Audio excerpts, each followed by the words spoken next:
नमस्ते विद्यार्थियों।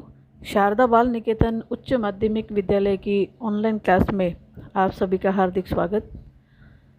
हम पढ़ रहे हैं कक्षा 12 हिंदी साहित्य पाठ क्रमांक 15, जिसका शीर्षक है भारतीय संस्कृति। इसके लेखक हैं बाबू गुलाब राय।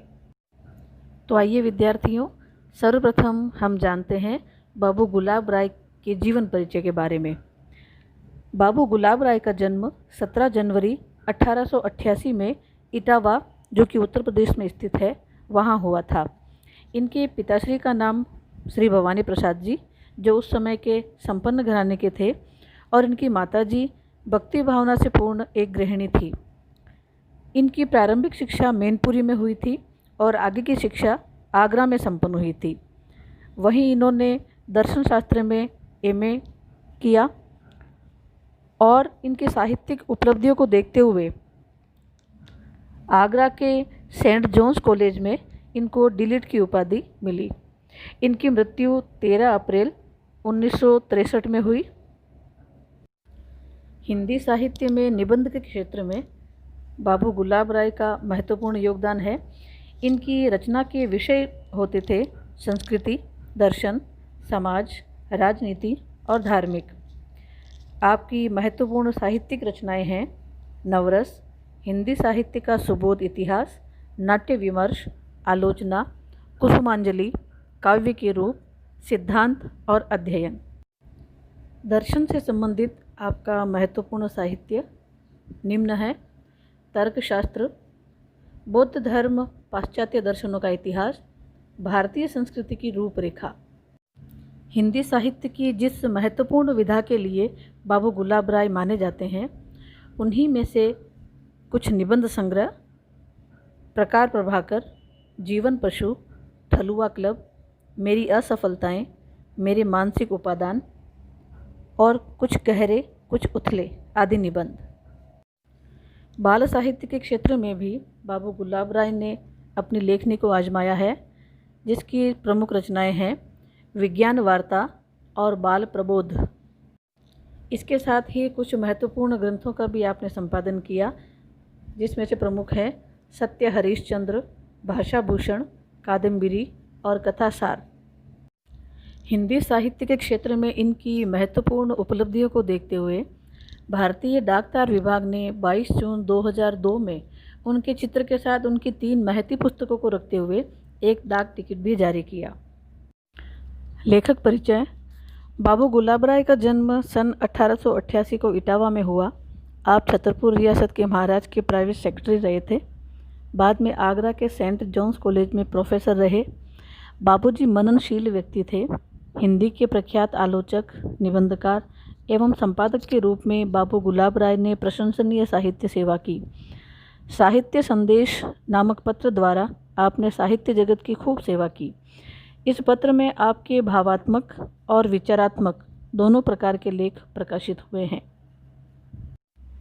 आपका काव्य शास्त्र, निबंध एवं आलोचना के क्षेत्र में समान अधिकार था। थलुआ क्लब, मेरी असफलताएं, कुछ गहरे कुछ उथले उनके श्रेष्ठ निबंध संग्रह है। इनके निबंध की विशेषताएं देखिए। उनके निबंध व्यक्तिपरक, विचारपरक एवं संस्मरणात्मक है। आपके लेख गंभीर और विचारपूर्ण हैं। लेखों में सजीवता है। मधुर व्यंग्य और हास्य के पुट से आपके लेखों में वार्तालाप का सा आनंद आता है। बाबू गुलाब राय ने व्याख्यात्मक शैली का प्रयोग करते हुए गंभीर आलोचकीय मुद्रा को त्याग कर अनौपचारिक रूप से लेखन कार्य किया है। आपके विचारात्मक निबंधों की भाषा में तत्सम शब्दों के साथ उर्दू के शब्दों तथा मुहावरों का प्रयोग मिलता है। भावपूर्ण लेखों में भाषा गंभीर है। गुलाब राय जी की भाषा विषयानुकूल, सरल और गंभीर रही है। गंभीर विषयों पर लिखे गए लेखों की भाषा में संस्कृत की बहुलता है तथा हास्य रस पर लिखे गए लेखों की भाषा में अधिकांश उर्दू शब्दों और मुहावरों का प्रयोग किया गया है। इस प्रकार अनेक प्रकार की भाषाओं में जो विविधता दिखाई पड़ती है, वह इनके गूढ़ ज्ञान का प्रमाण है। भाषा की तरह शैली भी विषयानुकूल, गवेषणात्मक और समीक्षात्मक बन गई है। गवेषणा अर्थात खोज या अनुसंधान। मूल पाठ: संस्कृति शब्द का संबंध संस्कार से है।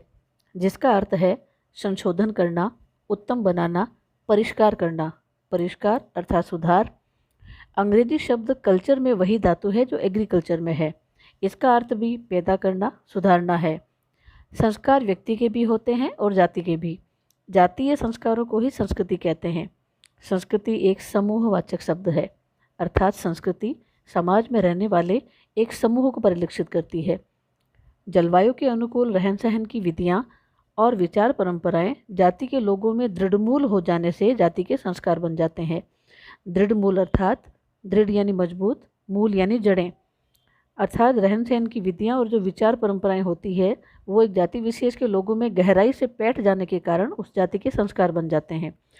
इनको प्रत्येक व्यक्ति अपनी निजी प्रकृति के अनुकूल न्यूनाधिक मात्रा में पैतृक संपत्ति के रूप में प्राप्त करता है। न्यूनाधिक अर्थात कम या ज़्यादा, पैतृक अर्थात पूर्वजों से प्राप्त। इन संस्कारों को प्रत्येक व्यक्ति अपने खुद की जो प्रवृत्ति होती है उसके अनुकूल अधिक या कम मात्रा में पूर्वजों से संपत्ति के रूप में प्राप्त करता है। हम समाज में, परिवारों में देखते सुनते हैं कि भाई इस बच्चे का जो गला है वह बहुत ही मधुर है, इसके परदादा भी ठीक इसी की तरह मधुर आवाज़ में गाया करते थे, या फलां बच्चे को गुस्सा बहुत आता है, इसका परदादा भी बहुत गुस्से वाले थे। ये संस्कार व्यक्ति के घरेलू जीवन और सामाजिक जीवन में परिलक्षित होते हैं। परिलक्षित अर्थात दिखाई देते हैं। मनुष्य अकेला रहकर भी इनसे छुटकारा नहीं पा सकता। मनुष्य चाहे अकेला रहे चाहे समूह में, संस्कार उनके साथ बने रहते हैं। ये संस्कार दूसरे देश में निवास करने वाले अथवा दूसरे देशवासियों के संपर्क में आने से कुछ परिवर्तित भी हो सकते हैं और कभी कभी दब भी जाते हैं, किंतु अनुकूल वातावरण प्राप्त करने पर फिर उभर कर आते हैं। अर्थात आजीविका के लिए जो लोग दूसरे देशों में चले जाते हैं या दूसरे देशवासियों के संपर्क में आ जाते हैं तो इन संस्कारों में कुछ परिवर्तन भी हो जाता है और कभी कभी ये दब भी जाते हैं, किंतु जैसे ही इन्हें अपने अनुकूल वातावरण प्राप्त होता है तो ये फिर से उभर कर आते हैं। संस्कृति का बाह्य पक्ष भी होता है और आंतरिक पक्ष भी। बाह्य पक्ष अर्थात हमारा रहन सहन, हमारी भाषा, हमारी वेशभूषा, और आंतरिक अर्थात हमारे विचार, हमारे मन की धारणाएं। उसका बाह्य पक्ष आंतरिक पक्ष का प्रतिबिंब तो नहीं, उससे संबंधित अवश्य रहता है। अर्थात जो संस्कृति का बाह्य पक्ष है, हमारी भाषा है, हमारा रहन सहन है, वह आंतरिक पक्ष से संबंधित जरूर है। उसकी झलक आंतरिक पक्ष की संबंध बाह्य पक्ष में अवश्य दिखती है। हमारे बाह्य आचार हमारे विचारों और मनोवृत्तियों के परिचायक होते हैं। हमारा जो बाहरी व्यवहार है, हमारा आचरण है, वह हमारे मन के विचारों और मन की धारणाओं का परिचय देने वाले होते हैं। संस्कृति एक देश विशेष की उपज होती है। उसका संबंध देश के भौतिक वातावरण और उसके पालित, पोषित एवं परिवर्धित विचारों से होता है। संस्कृति एक देश विशेष की उपज होती है, अर्थात संसार में 195 देश हैं और सबकी अलग अलग अपनी संस्कृति है और प्रत्येक देशवासी अपने देश की संस्कृति के माध्यम से ही जाना जाता है और उसका संबंध उस देश के भौगोलिक वातावरण तथा उसमें पलने वाले, पुष्ट होने वाले विचारों से होता है। आज के गद्यांश सप्रसंग व्याख्या की दृष्टि से भी महत्वपूर्ण है। आइए अब देखते हैं आज के प्रकरण के कठिन शब्दार्थ। प्रशंसनीय अर्थात प्रशंसा करने योग्य, गवेषणा अर्थात खोज या अनुसंधान, परिष्कार अर्थात सुधार, दृढ़ मूल यानी जड़ जमाना, न्यूनाधिक अर्थात कम या ज़्यादा, पैतृक अर्थात पूर्वजों से प्राप्त, परिलक्षित अर्थात दिखाई देना, बाह्य अर्थात बाहरी, आचार यानी व्यवहार या आचरण, मनोवृत्ति यानी धारणा, परिचायक अर्थात बताने वाला। वस्तुनिष्ठ प्रश्न। भारतीय संस्कृति निबंध के निबंधकार कौन है? सही उत्तर लिखेंगे बाबू गुलाब राय। अगला प्रश्न, संस्कृति शब्द का क्या अर्थ है? उत्तर लिखेंगे संस्कृति शब्द का अर्थ है संशोधन करना, उत्तम बनाना और परिष्कार करना। अगला प्रश्न, संस्कृति के कितने पक्ष हैं? उत्तर लिखेंगे संस्कृति के 2 पक्ष हैं, बाहरी और आंतरिक। अगला प्रश्न, भाषा संस्कृति का कौन सा अंग है? उत्तर लिखेंगे भाषा संस्कृति का बाहरी अंग है।